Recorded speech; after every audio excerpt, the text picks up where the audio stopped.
53 বছৰ সুদীৰ্ঘ 53 বছৰৰ পাছত বাংলাদেশত ভৰি দিব পাকিস্তানী সেনাই 1971ৰ যুদ্ধৰ পাছত পুন প্ৰথমবাৰলৈ বাংলাদেশলৈ আহিব পাকিস্তানী সেনা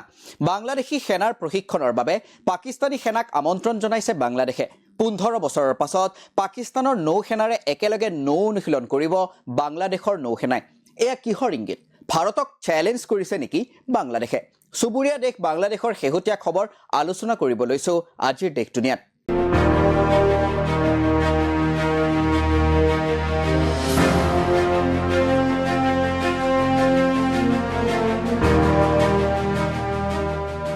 নমস্কাৰ মই সুদৰ্শন কৌশিক শৰ্মা বাংলাদেশত সামৰিক অনুশীলনৰ বাবে পাকিস্তানী সেনাক আমন্ত্ৰণ জনোৱা হৈছে শুনিবলৈ আচৰিত লাগিলেও এআই হসা 1971 চনত তাহানিৰ পূব পাকিস্তান ফাটি স্বাধীন বাংলাদেশ সৃষ্টি হৈছিল ভাৰতে সৰ্বতো প্ৰকাৰে সহায় কৰিছিল বাংলাদেশ গঠনত ইন্দিৰা গান্ধীৰ শাসনকালত পাকিস্তানক দ্বিখণ্ডিত কৰা হৈছিল ভাৰতীয় বায়ুসেনাৰ আক্ৰমণত বিধ্বস্ত হৈছিল পাকিস্তানী সেনা আত্মসমৰ্পণ কৰিবলৈ বাধ্য হৈছিল পাকিস্তানৰ স্থলসেনা এজনকৈ পাকিস্তানী সেনাৰ সদস্যই এৰিছিল বাংলাদেশ তেতিয়াৰ পৰাই কোনো পাকিস্তানী সেনা বিষয়াই বাংলাদেশত সামৰিক কাৰণত ভৰি দিয়া নাছিল কিন্তু বাংলাদেশত ৰাজনৈতিক পথ পৰিৱৰ্তনৰ লগে লগে যেন হেয়াও সলনি হ'বলৈ ওলাইছে যোৱা নৱেম্বৰ মাহত পাকিস্তানী সেনাৰ ষ্টাফ কমিটিৰ যুটীয়া মুৰব্বীৰ অধ্যক্ষ জেনেৰেল শাহিৰ শামছাদ মিৰ্জাই বাংলাদেশক সামৰিক প্ৰশিক্ষণৰ প্ৰস্তাৱ আগবঢ়াইছিল বাংলাদেশী সেনাৰ মুৰব্বী জেনেৰেল ৱাকাৰুজ্জামানে এই প্ৰস্তাৱ গ্ৰহণ কৰে আৰু শেহতীয়াকৈ পাকিস্তানী সেনাক সামৰিক প্ৰশিক্ষণৰ বাবে আনুষ্ঠানিকভাৱে আমন্ত্ৰণ জনাইছে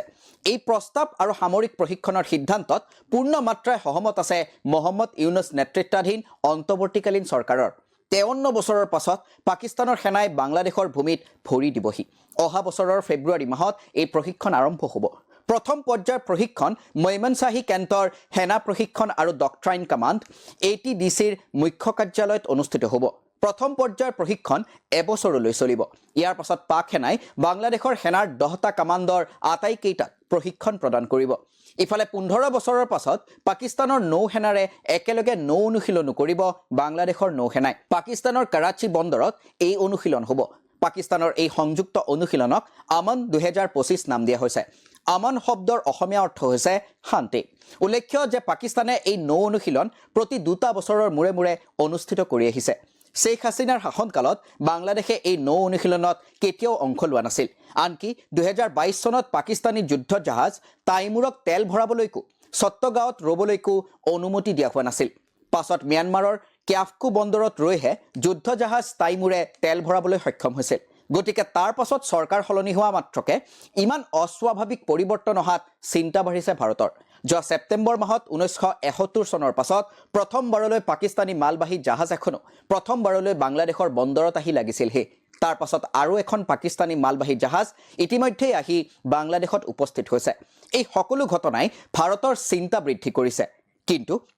কিয় ভাৰতৰ চিন্তা বাঢ়িছে বাংলাদেশ আৰু পাকিস্তানৰ ঘনিষ্ঠতা বৃদ্ধি পোৱাৰ বাবে ভাৰতৰ 80 কিলোমিটাৰ বহল শিলিগুৰি কৰিডৰ যাক চিকেন নেক বুলি কোৱা হয় তাৰ প্ৰতি ভাবুকি বাঢ়িব পাৰে এই কৰিডৰে ভাৰতৰ উত্তৰ পূবৰ ৰাজ্যসমূহক দেশৰ বাকি অংশৰ সৈতে সংযোজিত কৰি ৰাখিছে বাংলাদেশত পাকিস্তানৰ প্ৰৱেশৰ পাছত উত্তৰ পূৰ্বাঞ্চলৰ উগ্ৰপন্থী গোটবোৰো অধিক ক্ষমতাশালী হোৱাৰ সম্ভাৱনাই দেখা দিছে আনহাতে বাংলাদেশৰ ভূ ৰাজনৈতিক অৱস্থান অতি গুৰুত্বপূৰ্ণ ইফালে ভূটানৰ ডোকলাম চিকেন নেক কৰিডৰৰ সমীপত অৱস্থিত চীনে এই অঞ্চল দখল কৰিব বিচাৰি আছে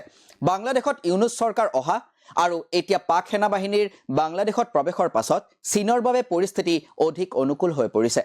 শেখ হাসিনাৰ 15 বছৰীয়া শাসনকালত বাংলাদেশত থকা পাক সমৰ্থকসকলক নিয়ন্ত্ৰণ কৰি ৰখা হৈছিল যদিও বাংলাদেশৰ সেনা প্ৰধান ৱাকাৰৰ লগতে পাকিস্তানী সেনা আৰু অন্যান্য বাহিনীয়ে হাসিনাৰ বিৰুদ্ধে ষড়যন্ত্ৰ কৰিছিল এই সম্বন্ধে এক বাতৰি প্ৰকাশ পাইছে দৈনিক ভাস্কৰ কাকতত উল্লেখ্য যে বাংলাদেশে পাকিস্তানী সেনাক আমন্ত্ৰণ জনোৱা ঘটনাটোক ভাৰতলৈ এয়া পৰোক্ষ ভাবুকি বুলিও একাংশই সন্দেহ কৰিছে লগতে প্ৰশ্ন উঠিছে যে পাকিস্তানী সেনাক প্ৰশিক্ষণৰ বাবে আমন্ত্ৰণ কৰি ভাৰতক চ্যালেঞ্জ কৰিছে নেকি বাংলাদেশে এতিয়া পৰৱৰ্তী সময়ত সুবুৰীয়া দেশখনে আৰু কি ভাৰত বিৰোধী সিদ্ধান্ত গ্ৰহণ কৰে বা ভাৰত বিৰোধী কাৰ্য কৰে তাৰ ওপৰত চোকা দৃষ্টি থাকিব ভাৰতীয় ইন্টেলিজেন্সৰ